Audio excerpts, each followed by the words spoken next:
Newsmaker Sunday with Fox 10's John Welcome Hook. to Fox 10 Newsmaker Sunday. You know the face. He's been around a long time, Matt Salmon, who served Congress out of the East Valley for 3 terms beginning in 1994, kept his promise to only serve 3 terms and term limited himself, then ran for governor, lost, then ran again for Congress in 2012 and 2014 re-elected. Matt Salmon is our guest on Newsmaker Sunday and announced this year that you're retiring. Right. This time I'm coming home and I'm going to be a grandpa and I'm going to be a husband and a dad, and I'm pretty excited about it. You total now of 10 years in Congress. What have you learned in that time about that place and about Washington? I've learned that it's very, very difficult to make major changes in Washington. I think that, like we saw this year, the change has to come from the people. It has to come, you know, from the individuals and move into Washington. I think that's the only way you're going to see wide-scale change. I continue to believe that term limits is a good idea for all of Congress. I don't think unilaterally doing it is a very smart idea. I learned that the hard way. But I think that it is a good idea. I think our founding fathers envisioned a Congress of people that were willing to serve and do it for a time and then go back to their professions. Would you want to put a number on that? If you were to set it up, if it were a perfect world for Matt Salmon and you thought this was the way to go, what would it be in Congress? What would it be in the Senate? I would say it would be no more than 3 terms in the House and 2 terms in the Senate. So that would be 6 years in the House and 12 years in the Senate. Were you stunned at the results of the election? I think everybody was stunned. But it really goes to show, as you and I talked before the show, that the people took this one. They took Washington by storm. And it actually kind of does your heart good to see that the pundits aren't always right. Isn't that nice? It was kind of, in a way, a middle finger to the establishment, wasn't it? Yeah, I think so. And I think that if there aren't major changes in the way Washington does business, the people will be very impatient, and they're going to want to see change again. So my advice to the Republicans who now control everything in Washington, the House, the Senate, and the White House, is you better get things done, and you better do the work of the people, and you better stop worrying about that next re-election and get out there and do what needs to be done to get our country back on track. That's a really important point, because Republicans had this opportunity before. And Democrats had it with Obama. And they blew it. Both sides blew it. Both sides blew it. What happens when both sides blow it? What happens? Is it an overreach? Is it a feeling like we're bulletproof? We're just going to steamroll everybody? I think that, what is it? I think that all too often, when people get into power, they play to not lose rather than to win. They play to be safe.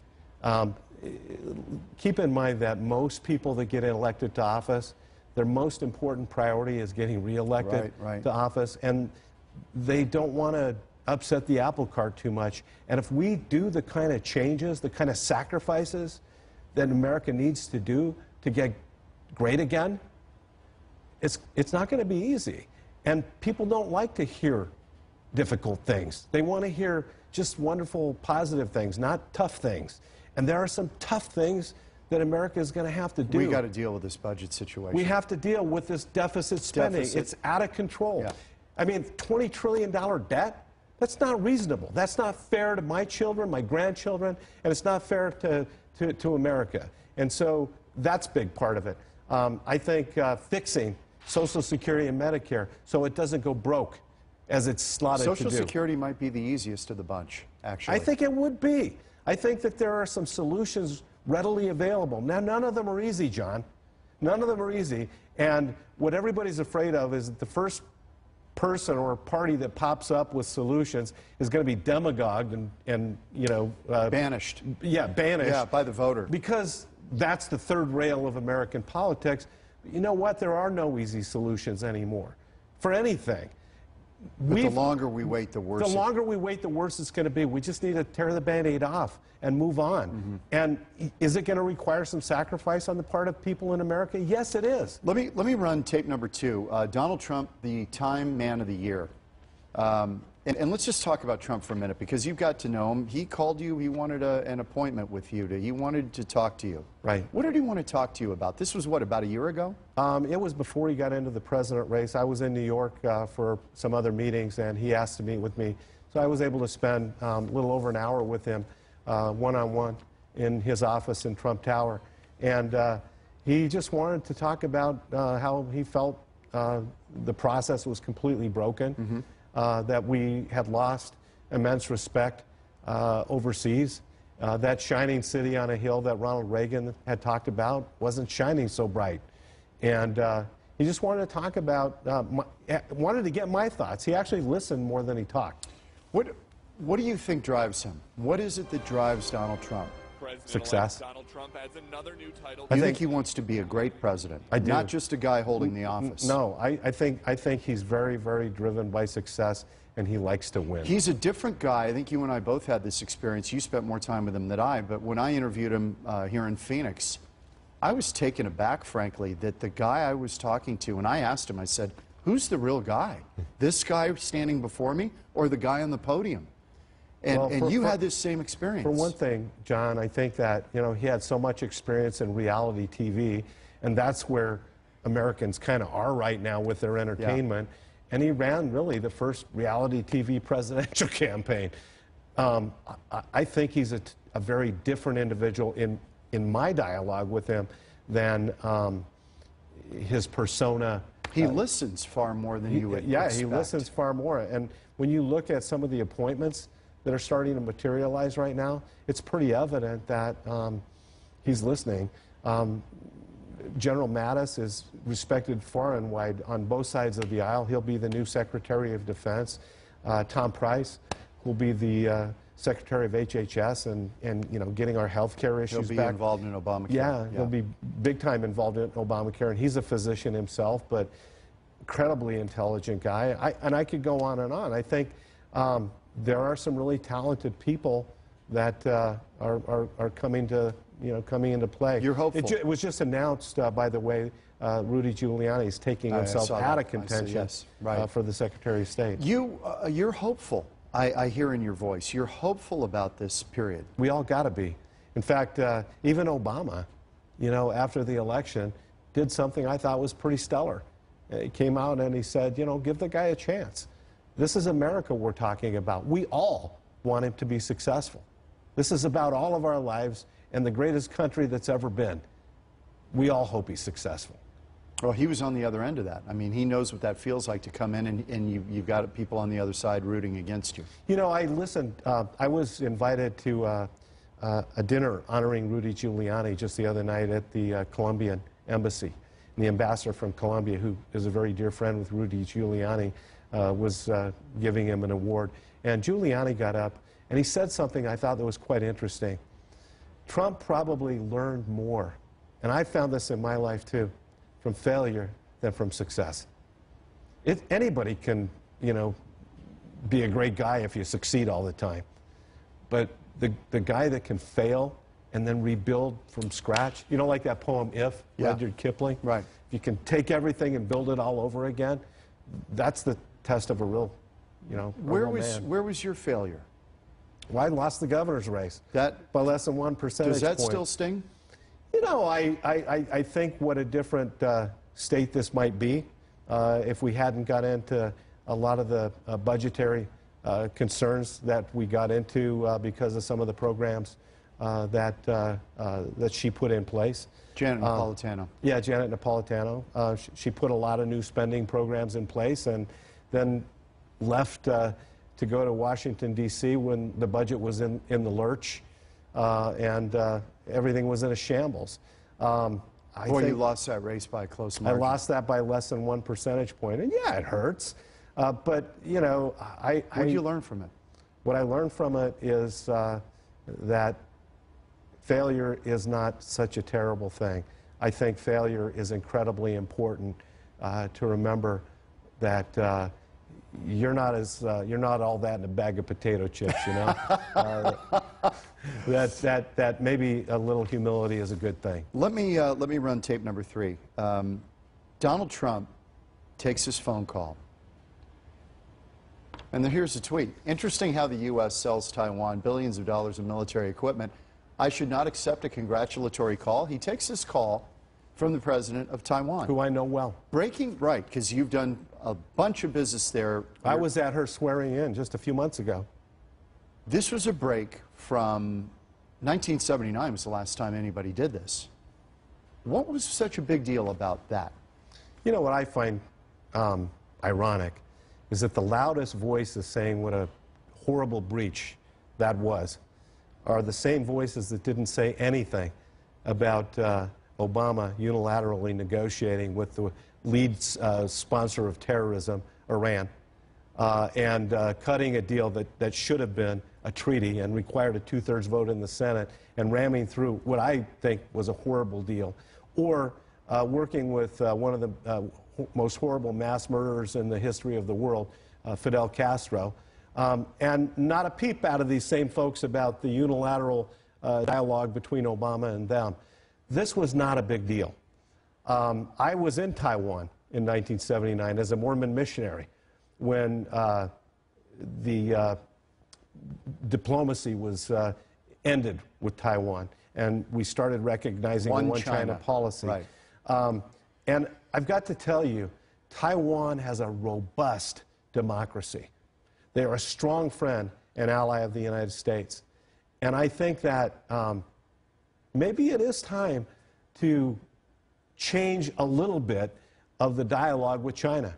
You know, when I listened to some of the pundits, one of them said, well, you know, this is 40 years of policy ever since, you know, Jimmy Carter and Ronald Reagan and on, and if it ain't broke, don't fix it. Well, the next pundit said, and I agree with this, wait a minute, China hasn't lifted a finger to do anything to curb North Korea's nuclear proliferation.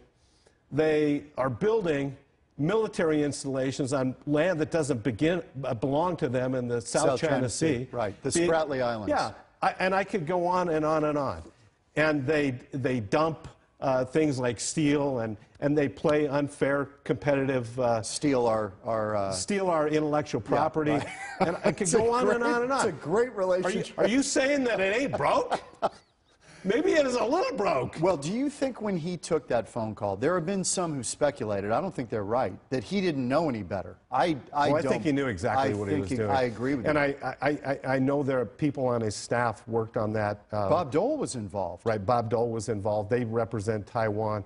And, but the other side of it is, for those that say, oh, we're going to mess up the relationship with China, you know, when I first went to Congress, Warren Christopher was the Secretary of State, and he came before our committee, and I asked the question, what exactly is our policy toward China? And he said, well, it's strategic ambiguity. I'm like, what? What does that mean? It means we don't know? The point is, we've been floundering, I think, with our relationship with China. China does not respect a they don't respect a paper tiger. Do they roll us? Are they rolling us, as Donald Trump says? I think that what they are seeing now is maybe we have assumed far too much and taken far too much for granted with the United States. And maybe, just maybe, they're going to play a little bit tougher negotiation hand in the future. And that ain't all bad. Okay, so Trump taking that call, that's a little bit of a... Take notice, there's a new sheriff in town. That's right, and we're not going to be your patsy. Interesting. We're not going to just be your punching toy. If you're going to have a relationship with the United States, it's going to be mutual respect. It's not going to be one way. And that's the way it's been, you think? I think that has been the way it's been. Back with outgoing Congressman Matt Salmon, 10 years in Washington, 3 terms back in the 90s, going into 2000 when he ran for governor, and then in 2012 and 2014. Right. Elected and re-elected, and now he has decided he wants to spend more time with family. We're back with Congressman Salmon right after this on Newsmaker Sunday.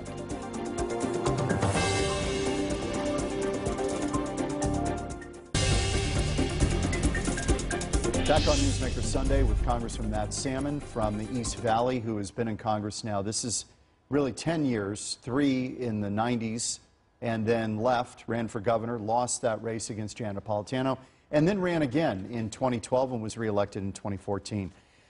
You were there with the majority. You've been on the out. You've been in the minority party. Is it tough to leave now when you could be, and nobody, I think a lot of people didn't see it coming, that Donald Trump was going to win. Do you feel like it's, in a way, you kind of, part of you wants to stay? It's bittersweet. I bet. It's bittersweet. I love being in the fight, and I love the constituent services. What advice would you give to this Congress coming in, and the Senate now that is, you know, you've got a Republican sweep going here. Trump in, Senate's controlled by Republicans, House controlled by Republicans. I mean, I think Republicans probably feel this is a golden time if we don't blow it, you know. I think collectively they feel that way. What would you tell them? What advice would you give them? That if you don't pay attention to what happened in this last election, then you will be out in 2 years. The people rose up and they demanded that things be different in Washington, D.C. What do you think? It's really what happened, you know, when Obama got elected. Right. They wanted change. And it wasn't the change that they wanted, they realized, and they wanted change again. And if they just go back and spin their wheels, and the Senate, which rarely gets anything of any consequence off the floor, if they continue to act as they've acted in the past and they can't even get appropriation bills off the floor, then they're going to be out on their ear in 2 years. I think that people want us to balance our budget quickly and pay as we go, just like every other family has to do, every other business has to do. You hear this a lot. I hear it all the time. They want the tax burden to be less. They want the tax, filling out your taxes to not be such a complicated procedure. They want to see tax reform. They want to see regulatory reform so that businesses can thrive and quit moving overseas. They want to see where people can, you know, move about without having the federal government jump on them every time they turn around. Do you think it's likely under a President Trump that these things are going to get addressed? I think they have to. They have to get addressed or the people will rise up again. And that's what I keep telling my colleagues. If you don't pay attention to what's going on right now, then you do so at your own peril. Let me run, this is tape number 4, and I'm thinking back to President Obama's first days in the transition. And we'll see that video. He's rolling around in Washington and in Chicago. And you remember all the hope that was happening with these pictures. Do you remember these images? Oh, I do. And everybody thinking, boy, this is going to be really a different style, a different thing. And it's going to also be a big shot in the arm for racial relations and racial tensions in this country. And isn't it sad that under his watch it's actually gotten worse? What's instructive about this? Remember the feeling people had early on in the Obama administration. Even people who didn't vote for him.